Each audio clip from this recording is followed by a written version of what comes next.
आता बघूया कोल्हापुरी कांदा लसूण मसाला कसा करायचा। त्यासाठी 50 ग्रॅम सुकं खोबरं किसून घेतलेलं आहे। हे सुकं खोबरं कढईमध्ये मंद आचेवर चांगलं भाजून घेऊयात।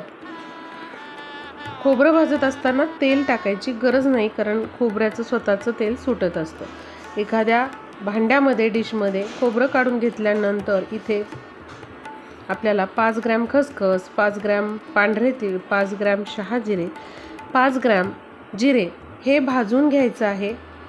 हे भाजत असताना आपल्याला तेल टाकण्याची गरज नाही, त्याच कढईमध्ये छान भाजून घ्यायचे। आता साधारणपणे 2 ते 3 ग्रॅम हिंग इथे टाकलेला आहे। साधारण 1 चमचा भरून हिंग टाकायचा।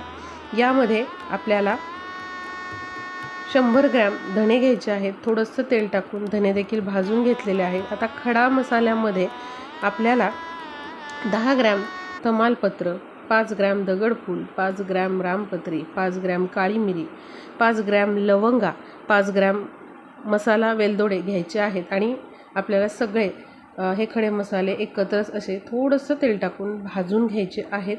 5 ग्रॅम दालचिनी देखील मी वापरलेली आहे। आता बघा, भाजून घेतलेले सगळं साहित्य आपण काढून घेतलं। आता अर्धा किलो कांदा आहे, त्यासाठी 50 ग्रॅम लसूण घेतलेला आहे। कांदा थोडंसं तेल टाकून लाल रंगावर परतून घ्यायचा।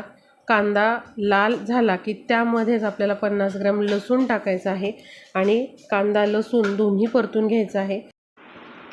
त्यामध्ये आपल्याला हळद आणि मीठ टाकून घ्यायचे आहे। आता आपल्याला थोडीशी कोथिंबीर घेऊन तेलामध्ये परतून घ्यायची आहे। आता हे सगळं साहित्य जे आहे आपण भाजून घेतलेलं, ते सगळं आपल्याला मिक्सरच्या भांड्यामध्ये घेऊन त्याची पावडर करून घ्यायची आहे। खडे मसाले घ्यायचे, त्याची पावडर करून घ्यायची। त्याचबरोबर कांदा लसूण यांची पेस्ट बनवायची, कोथिंबीर हे सगळं मिक्स करायचं आणि त्याची पेस्ट बनवून घ्यायची। खडे मसाले वेगळे दळून घ्यायचे आणि त्यानंतर अशा प्रकारे कांदा लसूणची पेस्ट करून घ्यायची। या ठिकाणी 125 ग्रॅम लाल मिरची पावडर आहे, बेडगी मिरची पावडर आहे, 125 ग्रॅम तिखट मिरची पावडर आहे। तुम्ही संपूर्ण 250 ग्रॅम बेडगी मिरचीची पावडर म्हणजे लाल मिरची पावडर वापरू शकता।